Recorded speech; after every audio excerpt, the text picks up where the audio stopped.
하나님의 말씀은 사무엘하 17장 1절부터 14절입니다. 구약성경 490페이지에 있습니다. 사무엘하 17장 1절부터 14절입니다. 구약성경 490페이지 제가 봉독해 드리겠습니다.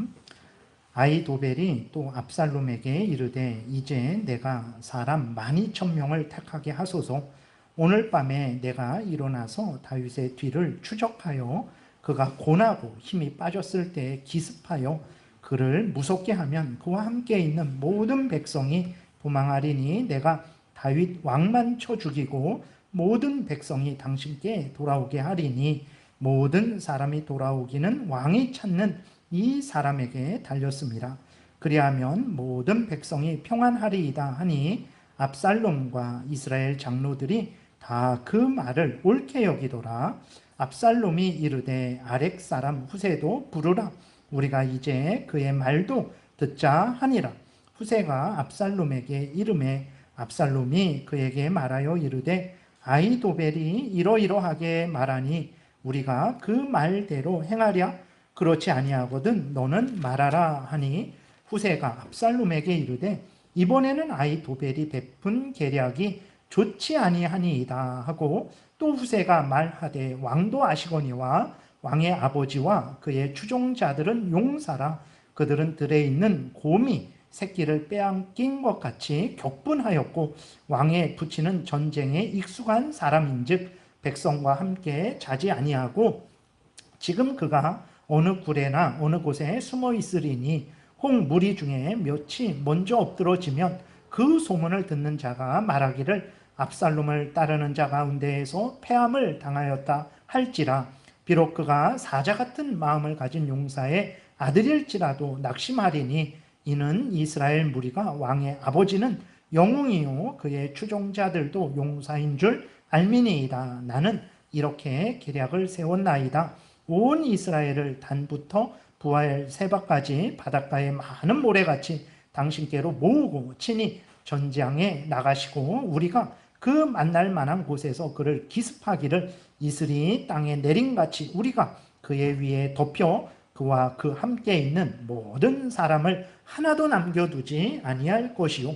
또 만일 그가 어느 성에 들었으면 온 이스라엘이 밧줄을 가져다가 그 성을 강으로 끌어들여서 그곳에 작은 돌 하나도 보이지 아니하게 할 것이니이다 하매 압살롬과 온 이스라엘 사람들이 이르되 아렉 사람 후세의 계략은 아히도벨의 계략보다 낫다 하니 이는 여호와께서 압살롬에게 화를 내리려 하사 아히도벨의 좋은 계략을 물리치라고 명령하셨음이더라. 아멘. 기도드리겠습니다. 살아계신 하나님 아버지 감사합니다. 이 시간에 하나님의 말씀을 전하고 듣습니다. 성령께서 역사하셔서 성경을 통해서 알려주시는 하나님의 뜻을 잘 깨달아 알게 도우소서. 하나님이 알려주시는 대로 잘 믿고 따르게 도우소서. 감사드리고 예수 그리스도의 이름으로 기도드렸습니다. 아멘. 이 시간에는 이제 하나님이 섭리하는 방식들에 대해서 여러 개를 좀 이렇게 말씀을 드릴 거예요. 그래서 오늘 본문을 자세하게 설명하는 것은 아니고 하나님의 섭리하는 여러 방식이 있는데 그 섭리하는 방식을 설명하는 그냥 이렇게 또 내용으로 간략하게 말씀을 드리겠습니다. 이렇게 섭리하는 방식에 대해서 또 여러분들에게 말씀을 드리려고 하는 것은 우리가 지난 시간에 살펴본 것처럼 하나님은 작정하신 대로 창조하시고 창조하신 것들을 그냥 내버려 두지 않으냐 하시고 그 창조하신 것들이 하나님이 작정하신 뜻대로 이루어지도록 창조하신 모든 자연 만물들 또 천사들 인간들을 하나님이 손에 쥐고 다스리고 계시거든요. 근데 하나님이 이렇게 우리가 지난 시편 104편을 통해서 하나님이 그 천지 만물의 모든 삶에 그러한 자연 질서와 과정을 돌보신다라고 말씀을 하셨는데 우리들은 일상을 살아갈 때 하나님이 모든 천지 만물 또 나를 또 모든 인간들을 손에 쥐고 다스리는 것 같지 않게 느낄 때가 너무나 많아요. 그리고 우리는 어떻게 합니까? 그리스도인들임에도 불구하고 불신자들이 그런다라면 그들은 하나님을 부인하는 자들이니까 그렇다 쳐도 그리스도인들조차도 하나님이 섭리하신다라는 것을 분명하게 깨닫지 못할 때가 너무 많죠. 그래서 어떻게 합니까? 하나님이 어디 계신가? 하나님이 나를 도우시는가? 하나님이 살아서 역사하시는가? 이런 의심을 하고 불평을 이제 하게 되는 거죠. 오히려 우리 그리스도인인데도 우리 눈에는 때로는 하나님이 일하시는 것은 보이지 않고 악한 사탄이 일하는 것만 보이는 것 같아요. 악한 사탄만 일하는 것 같고 악한 사람들만 일하는 것 같이 보인단 말이에요. 그로 인해서 절망하고 낙심하고 불안해하고 두려워하게 되는 거죠. 하나님을 향해서는 원망하고 불평하게 되는 거예요. 그러니까 하나님이 섭리하신다고 했는데 왜 우리는 하나님의 그 섭리를 분명히 깨달아 알지 못하고 하나님께 감사하고 하나님을 의지하고 하나님의 뜻대로 살지 못하고 오히려 반대로 불안해하고 두려워하고 원망하고 불평하게 될까? 그래서 이제 우리가 하나님의 그 섭리하는 방식을 분명히 알 때 우리가 이거는 하나님의 역사가 아니다 라고 생각했지만 그것이 하나님의 역사하는 것이라는 것을 알게 되어서 우리가 이제 불안해하고 두려워하지 않고 원망하고 불평하지 않고 늘 하나님을 경외하고 의지할 수 있기 때문에 이렇게 하나님의 섭리하는 방식을 오늘 말씀을 드리려고 하는 것입니다. 첫 번째로 하나님이 역사하시는데 그렇게 놀랍게 역사하시는데 왜 사람들은 하나님이 섭리하시는 것을 분명하게 믿고 고백하지 못할까? 첫 번째로는 모든 인간들이 죄로 오염되고 부패되어서 그렇습니다. 그러니까 우리 그리스도인들도 마찬가지예요. 우리가 예수 그리스도의 피로 거듭났죠. 새 사람이 되었어요. 우리의 눈도 밝아졌죠. 우리의 귀도 열렸습니다. 하나님의 말씀을 이제는 듣게 되었잖아요. 우리 마음도 하나님은 없다 하고 내가 제일 우선 중심이었는데 내 중심이 하나님은 참되신 하나님이고 내가 하나님을 사랑해야 되고 하나님의 명령을 따라 살아가야 되고 하나님의 말씀을 들을 때 그 말씀을 깨닫는단 말이에요. 우리 그리스도인들이 이렇게 새로워졌어요. 그럼에도 불구하고 우리 그리스도인들이 죄로 아직 오염되고 부패되었죠. 그래갖고 여전히 우리는 때로는 내 탐욕을 따라서 내 어떤 경험을 따라서 내 생각을 따라서만 보려고 하고 들으려고 하고 그렇게 마음을 갖게 되는 거죠. 그래서 이렇게 사람들이 죄로 오염되고 부패되었기 때문에 하나님이 살아서 역사하시는 그 하나님의 섭리가 분명히 있는데도 불구하고 하나님이 일하시지 않는다 이렇게 착각을 하는 것이고 두 번째로는 이제 하나님이 섭리하는 방식에 대해서 우리가 잘 이해를 못하기 때문에 그렇습니다.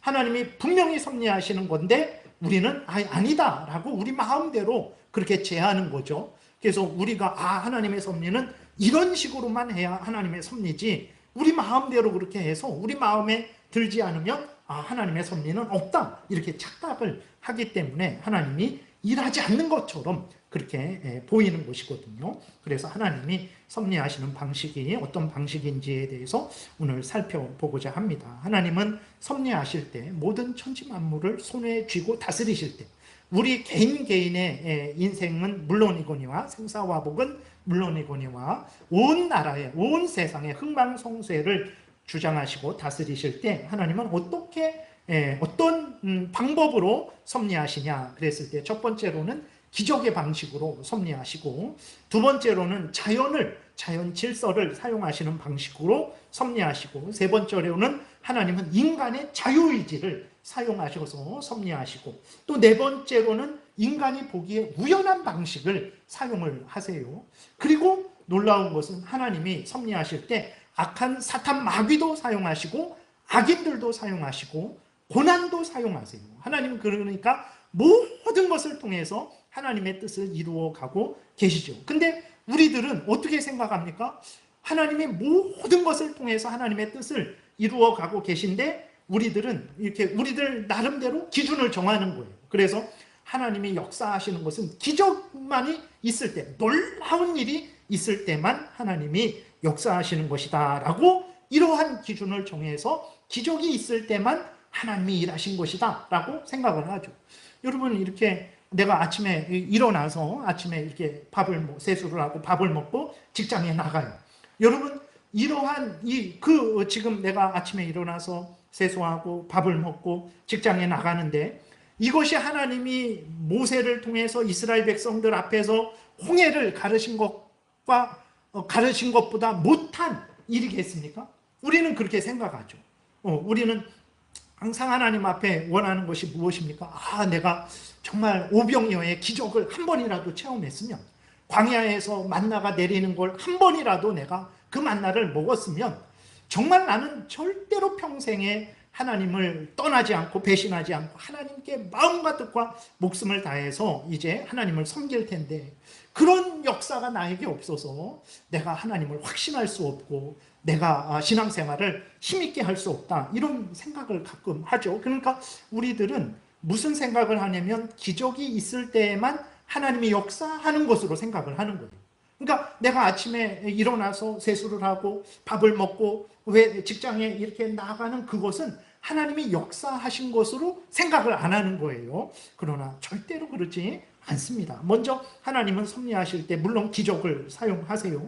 태풍이 오면 바다가 뛰노는 것은 당연한데, 하나님이 역사하실 때 흉흉하게 뛰노는 물이 잠잠케 하시기도 하죠. 그럴 때 우리는 하나님이 정말 주관하셨다, 이렇게 우리는 분명히 믿죠. 병들어 죽게 된 사람이 다시 살아나는 일들이 있잖아요. 그럴 때 우리는 하나님이 역사하셨다 말을 해요. 떡 5개와 물고기 2마리로 하나님이 5,000명을 먹이고도 남게 하셨을 때 하나님이 역사하셨다, 우리는 모두가 그렇게 말을 해요. 불신자들도 그때는 하나님이 역사하셨나 보다, 당신이 믿는 하나님이 역사하셨나 보다, 이렇게 말을 하죠. 근데 하나님은 기적으로만 모든 천지 만물을, 인간들을 주장하고 다스리시는 것은 아닙니다. 그럼 하나님이 또 무엇을 사용하시냐? 하나님은 자연 질서를 사용하셔서 하나님의 뜻을 이루어 가시고 모든 동물들, 모든 인간들을 주장하고 다스리고 계신 것이죠. 근데 문제는 무엇입니까? 하나님이 자연 질서를 사용하실 때 사람들은 뭐라고 말을 합니까? 그것을 하나님이 자연 질서를 사용하셔서 나를 이렇게 보호하시고 지키시고 인도해 주시는구나, 우리를 살리시는구나, 이렇게 생각은 하지 않고 그냥 그건 자연이 그렇게 한 것이지, 저절로 된 것이지, 자연이 스스로 된 것이지, 당연하게 된 것이지, 이런 생각을 해요. 낮이 이렇게 지금 낮이잖아요. 조금 있으면 이제 저녁이 되겠죠. 그러면 당연하죠. 낮이 시간이 지났으니까 지구가 이제 한 바퀴 돌고 있는데, 그렇게 돌고 있으니까 태양 반대편에 있게 되면 당연히 밤이 되는 것 아닙니까? 그리고 우리는 그것도 봄이 되고 여름이 되고 가을이 되고 겨울이 되는 것도 당연하죠. 저절로 봄이 되고 여름이 되고 가을이 되고 겨울이 되는 줄로 알죠. 지구가 이렇게 한 바퀴씩 스스로 자전하고 또 지구가 1년에 한 바퀴 이렇게 태양을 공전하죠. 그렇게 되니까 이때는 봄이 되고 저때는 여름이 되고 이때는 가을이 되고 그거 당연한 것 아닙니까? 라고 그렇게 말을 하는데, 절대 그러지 않습니다. 여러분 이렇게 창세기 8장 22절에 보게 되면 이렇게 기록이 되어 있어요. 땅이 있을 동안에는 심음과 거둠과 추위와 더위와 여름과 겨울과 낮과 밤이 쉬지 아니하리라 그랬어요. 저절로 낮과 밤이 있는 건 아닙니다. 저절로 땅에서 이렇게 열매가 맺어지는 게 아니죠. 저절로 추위와 더위, 여름과 겨울이 있는 게 아니에요. 하나님이 그렇게 낮과 밤이 있으라 명령하셨기 때문에 낮과 밤이 있는 것이고, 하나님이 더위와 추위가 있으라 명령하셨기 때문에 더위와 추위가 있는 것이고, 하나님이 씨를 뿌리면 땅에서 열매를 맺으라 라고 말씀하셨기 때문에 그 열매가 맺어지는 거예요. 그러면 하나님이 그렇게 명령을 하시고 명령을 하셨으니까, 그럼 지구가 그 명령을 알아듣고 지구가 매일 24시간 만에 한 바퀴를 돌고 지구가 매년 365일마다 태양을 한 바퀴 돌고 지구가 알아서 그렇게 하는 것입니까? 아니에요.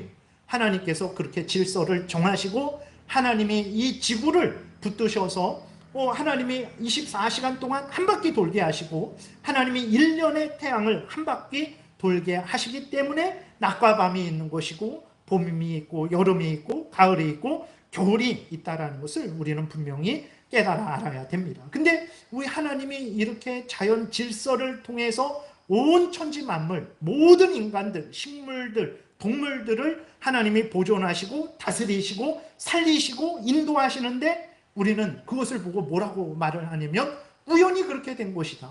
저절로 그렇게 된 것이다. 아니, 당연한 것 아닙니까? 낮이 되면 밤이 되고 밤이 되면 아침이 되는 거 당연한 것 아닙니까? 봄이 되면 봄이 오면 또 지나고 여름이 되고 여름이 지나면 가을이 오는 거 당연한 것 아닙니까? 라고 생각을 하는 것이죠. 아닙니다. 하나님이 역사하실 때 기적적인 방법으로만 역사하시는 게 아니에요. 하나님이 이 자연의 질서를 세우셔서 매일매일 일정하게 하나님이 변함없이 항상 은혜를 내려주셔서 우리가 이렇게 보존되고 우리가 이렇게 살아갈 수 있게 된다는 것을 분명히 우리는 깨달아 알아야 되는 것입니다. 그러니까 여러분들이 아침이 되고 저녁이 될 때, 봄이 되고 여름이 될 때 여러분들이 땅에 씨를 뿌렸더니 그 땅에서 열매를 맺게 될 때 그 모든 것들을 볼 때마다 저절로 된다, 자연스럽게 된다라고 생각하시면 안 돼요. 하나님이 이 자연의 질서를 통해서 낮이 되게 하셨구나, 밤이 되게 하셨구나, 봄이 되게 하셨구나, 여름이 되게 하셨구나, 하나님이 이 땅에서 열매를 맺게 하셨구나 라고 분명히 고백할 수 있어야 되는 것입니다. 그리고 또 하나님은 섭리하실 때 어떤 방식으로 섭리하시냐, 기적적인 방식으로 섭리하시기도 하고 자연적인 방식으로, 일반적인 방식으로, 당연한 방식으로 섭리하시기도 하고 또 하나님은 우연한 방식으로도 섭리를 하십니다. 열왕기상 22장에 보게 되면은요, 악한 아합왕이 있었어요. 악한 아합왕이 이제 전쟁을 하러 나가는데 변장을 하고 전쟁에 나갑니다. 그러니까 남유다 여호사밧 왕을 끌어들였어요. 남유다 여호사밧 왕을 끌어들여서 남유다 여호사밧 왕에게는 왕의 옷을 입혔어요. 왕의 옷을 입히고 그리고 자기는 일반 병사처럼 변장을 했어요. 그러니까 적군이 볼 때에 여호사밧 왕만 보이죠. 자기는 수많은 그 병사들 중에 한 명처럼 그렇게 변장을 했기 때문에 자기가 왕이라는 것은 전혀 적군이 이제 모르게 되죠. 그래서 자기가 죽는 것은 정말 있을 수 없는 일입니다. 이렇게 쫄병처럼 변장을 하고 나갔으니까 그 적군들이 자기를 공격하겠습니까? 그런데 놀라운 일이 일어났어요. 그 적군의 한 병사가 무심코 이렇게 활을 쐈어요. 저쪽에 이스라엘 병사들이 많으니까 저쪽을 향해서 그냥 활을 쐈어요. 근데 그 화살이 날아가는데 누구에게로 날아갑니까? 그 아합 왕에게로 날아가는 거예요. 수많은 사람들이 있었어요. 근데 이 병사가 아합 왕인 줄 알고 쏜 것도 아니고 맞추려고 쏜 것도 아니고 그냥 저쪽에 많은 병사가 있으니까 우연히 그냥 절로 하나 쐈어요. 근데 그 화살이 날아가는데 아합 왕에게로 날아갑니다. 근데 놀라운 것은 무엇이냐면 아합 왕이 갑옷을 입었을 거 아니에요. 그 몸을 보호하는 옷을 입었는데 갑옷을 여러분 입을 때 이러한 쇠 조각들을 이렇게 연결해서 입죠. 왜 그러냐면 예를 들어서 이러한 통 같은 갑옷을 이렇게 입어버리면 활동할 수도 없고 움직일 수도 없어요. 그러니까 그것을 이렇게 쇠 조각들을, 가죽 조각들을 이렇게 조각조각들을 묶어서 엮어서 갑옷을 입어서 활동하기 편하게 하죠. 근데 그 화살이 아주 우연히 쇠 조각 가운데 맞았으면 튕겨나갔을 텐데 그 쇠 조각들을 서로 연결하는 솔기라 그러거든요. 그걸 갑옷 솔기라 그러는데 그 연결하는 그 틈이 있잖아요. 연결했으니까 그 틈을 뚫고 아합 왕에게 박혔어요.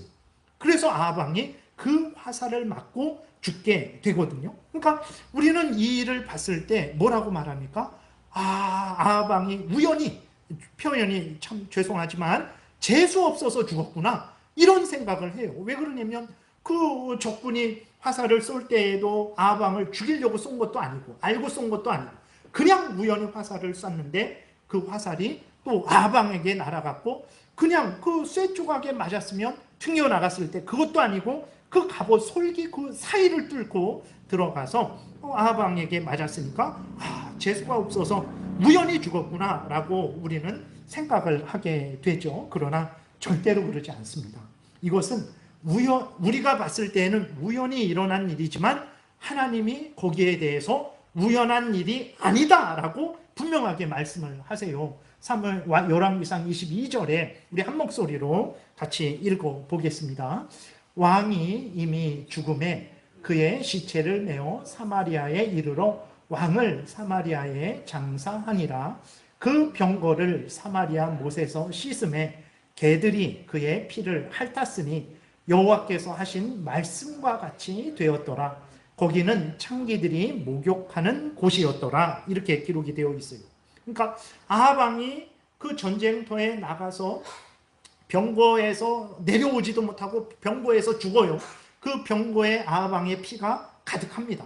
그러니까 전쟁이 끝나고 이제 그 부하들이 그 병거를 씻어야 될 거 아니에요. 아합 왕의 시체를 이제 내려서 묻어야 될 거 아니에요. 그래서 그 목가에 와갖고 씻는데 그 씻을 때 개들이 그 아합 왕의 피를 핥아 먹어요. 우연한 일이 아니라는 거예요. 하나님이 아합 왕이 나봇의 포도원이 탐이 나갖고 나봇을 누명을 씌워서 왕을 못 오가고 하나님을 못 오겠다라고 누명을 씌워서 나봇을 죽이죠. 그리고 나봇의 포도원을 빼앗습니다. 그때 하나님이 엘리야를 통해서 경고하세요.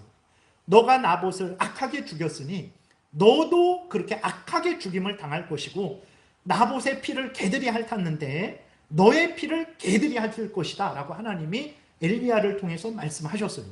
그리고 22장에서도 미가야 선지자를 통해서 아합 왕이 죽을 것이라고 하나님이 말씀을 하셨거든요. 그래서 아합 왕이 죽은 것은 우연히, 우리가 봤을 때에는 우연히 죽은 것이지만 절대로 하나님 앞에서는 우연히 죽은 게 아니에요. 하나님이 아합 왕을 그 생명을 취한 거예요.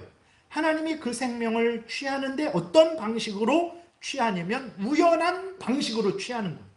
그런데 인간들은, 우리들은 그 모든 것이 우연히 되어진 것을 보고는 이것은 우연이다. 그러니까 하나님이 역사하신 일임에도 불구하고 어리석은 우리들은 우연히 일어난 일이다 라고 생각을 하는 거죠. 그러면서 하나님은 역사하시지 않는다. 하나님은 섭리하시지 않는다. 세상은 우연에 의해서 돌아간다 라는 그런 어리석은 생각을 하는 거예요. 아닙니다. 하나님이 섭리할 때 기적적인 방식만 사용하는 게 아니라 일반 자연 질서를 사용하시는 거예요. 예를 들어서 제가 하나님한테 하나님 물질을 주세요.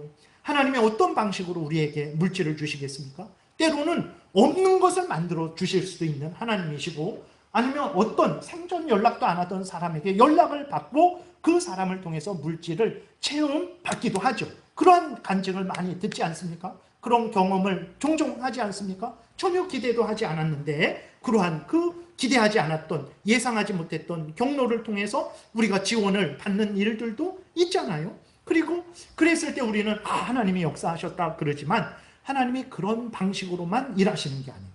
아침에 저로 하여금 일어나게 하시고 세수하게 하시고 밥을 먹게 하시고 직장에 나가서 일을 하게 하시고 한 달 동안 일해서 그 월급을 받는 방식으로도 하나님이 우리에게 역사하시는 거예요.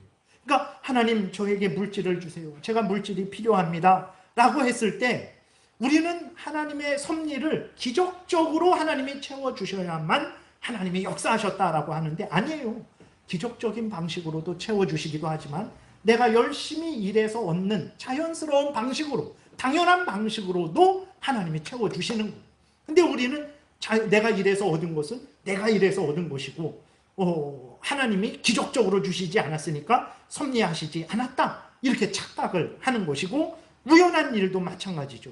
그래서 아합 왕이 이렇게 죽은 것을 보면서 우리 주변에서도 우연히 일어나는 일들이 많잖아요. 그때 우리는 하나님의 섭리를 생각하지 않고 이것은 우연한 일이다 라고 생각을 하는 거죠. 그래서 하나님이 우연한 방식으로 역사하셨는데 그러면 그 우연한 방식으로 역사하신 것을 보고 내가 하나님을 경외하고 회개할 거 있으면 회개하고, 또 내가 하나님께 기도할 거 있으면 기도하고, 내가 연단 받을 게 있으면 연단 받고, 내가 천국을 더 사모할 게 있으면 더 사모해야 되는데 어떻게 합니까? 이건 우연한 일이니까 그냥 넘어가는 거예요. 하나님 앞에서 내가 바로 서지 못하는 거죠. 근데 하나님은 성경을 보게 되니까 인간이 보기에 우연한 방식으로 하나님의 뜻을 이루는 거죠. 출애굽기 21장 13절에 이런 말씀이 있어요. 만일 사람이 고의적으로 한 것이 아니라 나 하나님이 사람을 그의 손에 넘긴 것이면 내가 그를 위하여 한 곳을 정하리니 그 사람이 그리로 도망할 것이며. 무슨 말이냐면 그 전후를 보게 되면 이제 산에서 예를 들어 두 사람이 나무를 하러 갔어요. 도끼를 갖고 나무를 하러 갔는데 그 나무를 하는 중에 도끼를 꽝 찢다가 도끼가 손에서 빠져버렸어요. 놓쳤어요. 뭐 야구할 때 가끔 타자들이 야구를 하는데 방망이가 손에서 이렇게 탁 빠져나가는 경우가 있잖아요. 그 도끼가 손에서 빠져나가서 어떻게 됩니까? 그 옆에 사람이 맞아 죽었어요. 조심해서 열심히 그 사람을 죽이려고 한 게 아니라 나무를 이제 얻으려고 나무를 패고 있었는데 도끼자루가 우연히 빠져나가갖고 옆에 있던 사람이 맞아 죽었어요. 사고가 일어나지 않도록 주의하고 조심했음에도 불구하고 이런 일이 일어났어요. 우리는 뭐라고 말합니까? 우연히 재수 없어서 그렇게 됐다라고 그렇게 우리는 생각을 하죠. 근데 하나님이 이 출애굽기 21장 3절에서 13절에서 이렇게 말씀하세요. 만일 사람이 고의로 한 것이 아니라 나 하나님이 사람을 그의 손에 넘긴 것이면 이라고 말하고 있어요. 우리가 봤을 때는 우연히 도끼자루에 맞아서 죽은 건데 하나님은 뭐라고 말씀합니까? 내가 그 사람을 그 죽은 사람을 그 도끼자루가 빠진 그 사람에게 넘긴 것이라는 거예요. 하나님이 그 사람을 직접 취할 수도 있죠. 그러니까 하나님이 왜 그 사람이 우연히 죽게 하셨는지 우리는 몰라요. 어쩌면 그 죽은 사람이 큰 범죄를 저질러서 그런 방식으로 형벌을 받은 것일 수도 있고, 그러지 않고 하나님이 거기까지만 그 사람을 살게 하시려고 했는데 그런 우연한 방식으로 그 사람의 목숨을 취한 것일 수도 있죠. 우리는 자세한 건 모릅니다. 근데 분명한 것은 무엇이냐면 하나님이 그 사람의 생명을 취하실 때 하나님이 직접 취하실 수도 있어요.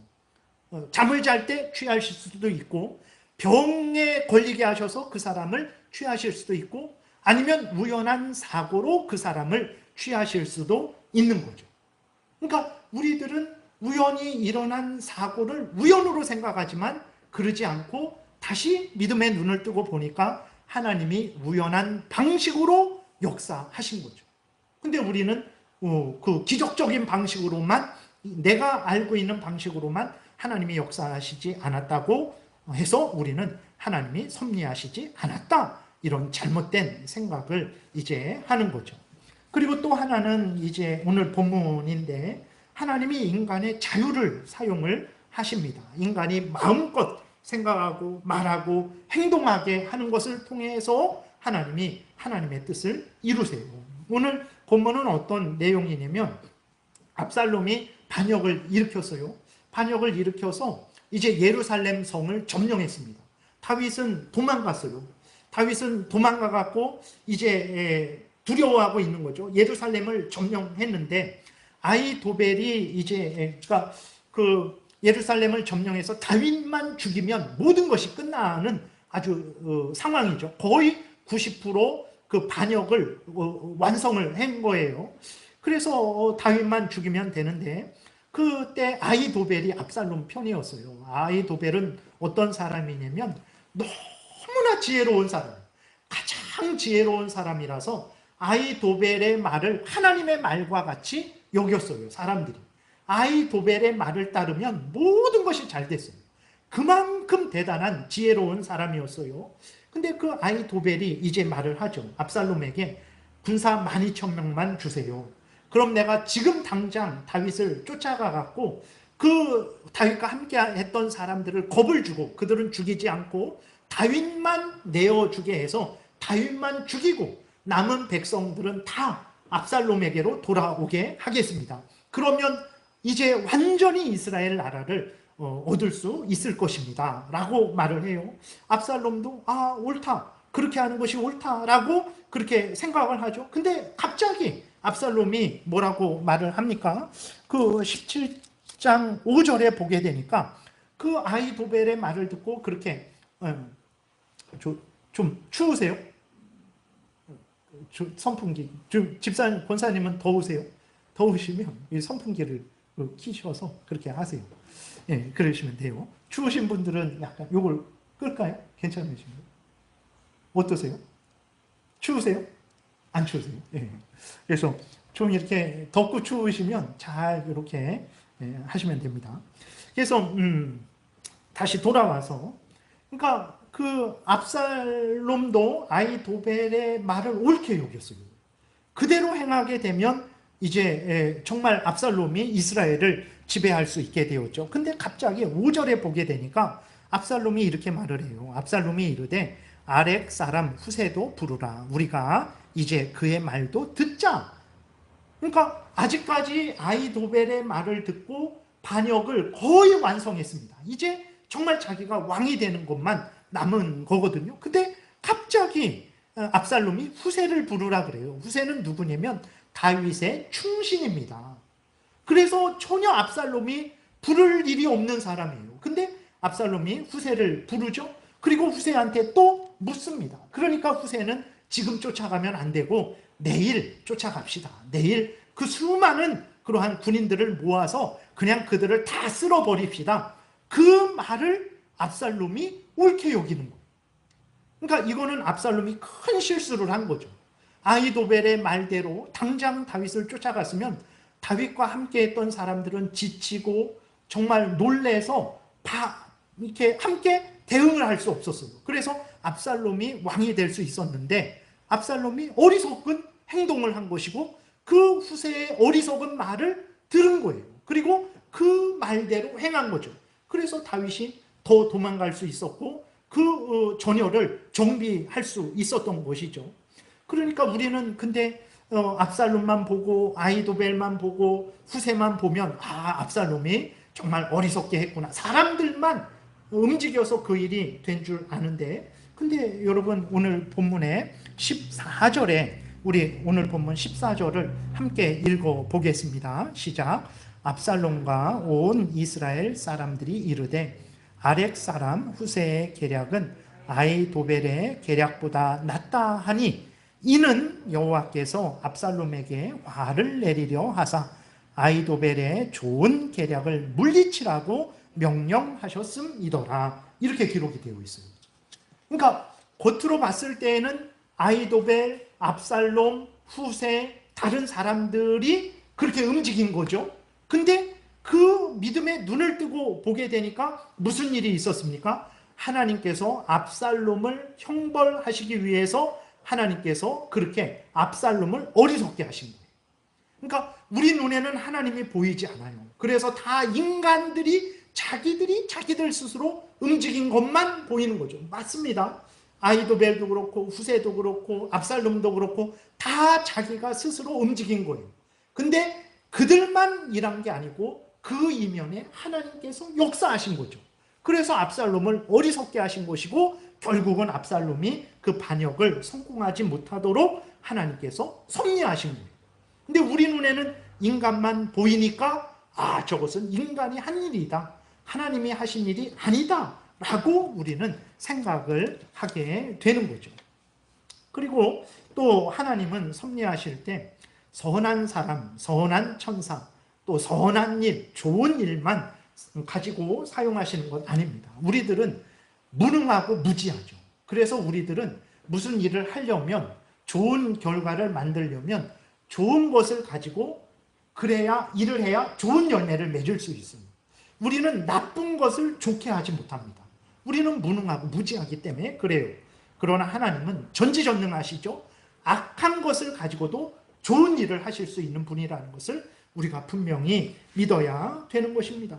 그래서 하나님은 그렇게 압살롬이 그 자기 악을 행한 거죠. 압살롬이 그 자기의 탐욕을 이루기 위해서 반역을 저지르고 그 다윗의 후궁들, 자기의 그런 계모들이죠.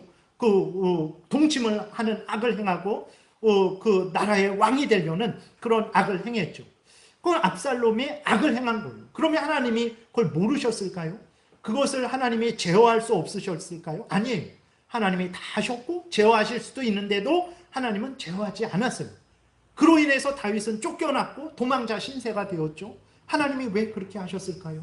그것을 통해서 다윗이 이전에 지었던 그 밧세바와 간음하고 밧세바의 남편 우리아를 그 살인교사했던 그 악을 징계하시기 위해서 하나님께서 압살롬의 악을 사용하신 거예요. 예, 놀라운 일이죠. 하나님이 왜 그렇게 하셨을까? 우리는 이해하지 못하지만 하나님이 다윗으로 하여금 그 죄를 책망하시고 다윗으로 하여금 다시는 그 더러운 죄를 반복하지 않게 하시기 위해서 철저하게 징계하시기 위해서 하나님이 그 압살롬의 반역도 사용하신 거죠. 그러니까 그 악한 압살롬의 반역을 사용하셔서 하나님의 선을 이루시는 거죠. 그러니까 놀라운 거죠. 우리는 그 악인이 횡행하는 것을 볼 때에 당연히 그 악인이 벌받기를 위해서, 그 악인이 사라지기를 위해서 기도해야 됩니다. 근데 그럴 때 너무 절망할 필요는 없어요. 우리가 잘못한 것을 당연히 회개하고 하나님의 공의와 정의가 이루어지기를 위해서 우리는 늘 기도해야 됩니다. 지금 나라가 너무나 혼란하고 어지러워요. 예를 들어서 군대 강원도에서 그 훈련병이 이렇게 죽었잖아요. 근데 그 수료식을 할 때 그 4주 군사훈련을 마치고 이제 그 수료식을 하고 자대로 돌아가는데 죽은 그 군인에 대한 애도에 한마디 없었대요. 네. 그리고 그 죽게 한 중대장은 그 부대에 있지 않고 시골로 내려갔어요. 자기 고향으로 내려가서 안식을 취하고 있대요. 심리 상담을 받고 있대요. 아니, 누가 잘못했습니까? 잘못한 사람이 이런 상황이 된 거죠. 그러니까 여기에 대해서 군대의 어떤 그 책임자들, 통수권자는 어떻게 해야 됩니까? 분명하게 명명백백하게 그것을 시시비비를 가려서 올바르게 그 일을 그렇게 행하게 해야 되는 거예요. 근데 그러지 않는 거죠. 그럴 때 우리는 절망을 하죠. 그러나 여러분, 우리가 그것 때문에 너무 절망하고 너무 분노해서는 안 되죠. 당연히 잘못된 것을 지적하고 그래야 되지만 왜 그렇습니까? 하나님이 그것을 통해서 하나님의 뜻을 이루어 가시죠. 그게 무엇인지는 우리는 아직 잘 모릅니다. 하나님이 이 나라를 더 혼란하게 하시려고 하시는 것인지, 이 나라를 더 어렵게 하시려고 하시는 것인지, 아니면 이것을 통해서 정말 우리가 잘못하는 게 무엇인지를 깨달아 알고 회개케 하시려는 것인지 우리는 알지 못해요. 그러나 분명한 것은 악인들이 벌을 받지 않는 것을 볼 때에 너무 절망하고 낙심할 필요가 없는 것은 하나님이 반드시 그 가운데에서도 역사하고 계시고, 때가 되면 하나님께서 그 잘못을 행한 자에게는 벌을 주시고 옳은 일을 행한 자에게는 상을 주신다라는 것을 우리가 분명히 믿어야 되는 것입니다. 그래서 그 대표적인 예로 이제 요셉의 예를 우리가 항상 성경을 통해서 알 수 있죠. 요셉의 정말 형들이 그 요셉을 팔았죠. 그 악입니다. 형들의 악을 하나님이 사용하셔서 오히려 이스라엘 백성들의 생명을 구원하시고 이스라엘 백성들이 거대한 민족이 되게 하는 그러한 놀라운 은혜의 역사를 이루신 거예요. 네. 그렇다고 하나님이 이제 그 사탄에게 악을 행하라고 조장을 하시고 아합 왕에게 나봇을 죽이라고 조장을 하셨냐? 그러지 않습니다. 사탄 스스로 악을 행하는 거죠. 아합도 스스로 악을 행하는 거예요. 근데 하나님은 이 모든 것을 가지고 하나님의 선을 이루시는 하나님이시라는 것을 우리가 분명히 기억을 해야 되는 거예요. 근데 우리는 악이 횡행하고 사탄이 그 횡행할 때에 우리는 하나님이 역사하시지 않는다라고 그렇게 생각을 하죠. 그렇지 않습니다. 그런 순간에도 하나님은 그 모든 것을 사용하셔서 하나님의 선을, 하나님의 뜻을 이루신다라는 것을 우리가 명심해야 되는 것입니다. 그리고 하나님은 고난도 사용을 하세요. 고난이 있을 때 우리는 하나님이 나와 함께 계시지 않는다라고 생각을 하죠. 고난이 있을 때 하나님이 나의 기도를 응답하시지 않는다라고 생각을 하죠. 아닙니다. 요한복음 11장에 보게 되면 나사로가 병들어 죽게 되었어요. 그래서 나사로의 누이 마르다와 마리아가 이제 예수님을 청하죠. 근데 예수님이 안 가세요. 안 갑니다. 그래서 결국 어떻게 됩니까? 나사로가 죽어요. 나사로가 죽습니다. 그 얼마나 큰 절망이고 고통입니까? 근데 예수님이 이렇게 말씀을 하세요. 요한복음 11장 4절에 보게 되니까 예수께서 들으시고 이르시되 이 병은 죽을 병이 아니라 하나님의 영광을 위함이요 하나님의 아들이 이로 말미암아 영광을 받게 하려 함이라 라고 이렇게 말씀을 하십니다. 그러니까 나사로에게 있어서, 그 다음에 마리아와 마르다에게 있어서 나사로의 질병은 고통이고 괴로움이죠. 그리고 나사로가 죽으면 절망이죠. 근데 예수 그리스도께서는 나사로의 죽음을 가지고, 나사로의 병듦을 가지고 무엇을 증거하셨습니까? 예수 그리스도는 죽은 자도 살리시는 분이요, 예수 그리스도는 길이요 진리요 생명이라는 것을, 부활이라는 것을 증거를 하신 것이죠. 그러니까 우리가 고난을 당할 때 하나님이 섭리하시지 않는다, 하나님이 나를 다스리시고 보호하시고 인도하시지 않는다라고 우리는 생각을 하지만 그러지 않아요. 고난을 통해서도 하나님이 이렇게 하나님의 역사를 이루신다라는 것을 우리가 분명히 기억을 해야 되는 것입니다. 말씀을 정리를 합니다. 우리들은 이제 우리들의 기준이 있죠. 하나님이 나를 도우시면 이 정도는 해주셔야지, 이런 식으로 역사해 주셔야지 라고 나름대로 기준을 갖고 있어요. 그래서 우리의 기준에 맞지 않으면 하나님은 섭리하시지 않는구나, 하나님은 역사하시지 않는구나, 하나님은 나를 돕지 않는구나 라고 이렇게 착각을 하게 되죠. 그러나 그러지 않습니다. 하나님이 역사하실 때 기적적인 방식으로도 역사하시고, 우연한 방식으로도 역사하시고, 자연적인 방식으로도 역사하시고, 또 하나님이 인간의 자유를 자유롭게 행하는 것을 통해서도 역사하시는 거죠. 하나님은 단 한순간도 역사하시지 않는 일이 없습니다. 하나님은 단 한순간도 우리와 멀리 계시는 적이 없어요. 항상 하나님은 우리와 함께 계셔서 우리를 주관하시고 다스리십니다. 그렇기 때문에 우리는 어떻게 살아야 되겠습니까? 기적이 있을 때뿐만 아니라 기적이 없을 때에도, 항상 평안하고 즐거울 때뿐만 아니라 고난을 당할 때에도, 의인이 통치할 때뿐만 아니라 악인이 횡행할 때에도 우리는 어떻게 해야 됩니까? 하나님을 경외하고 의지하고 하나님을 사랑하고 하나님의 말씀대로 살아가야 되는 거예요. 이것이 하나님이 우리에게 원하시는 것입니다. 근데 하나님의 역사하시는 방식을 모르게 되니까, 기적이 없으면, 환상으로 응답이 없으면, 신비한 소리가 듣지 못하면 하나님이 내 기도를 듣지 않으셨고 내 기도에 응답하시지 않았나 보다, 우리가 이렇게 착각을 하는 거죠. 그러지 않습니다. 하나님이 역사하시지 않는 적은 단 한순간도 없어요. 그렇기 때문에 항상 하나님의 여러분들은 하나님을 범사에 인정하시고 하나님을 경외하시고 항상 하나님을 의지하시고 항상 하나님의 말씀을 따르시기를 바랍니다. 기도드리겠습니다. 살아계신 하나님 아버지, 감사합니다.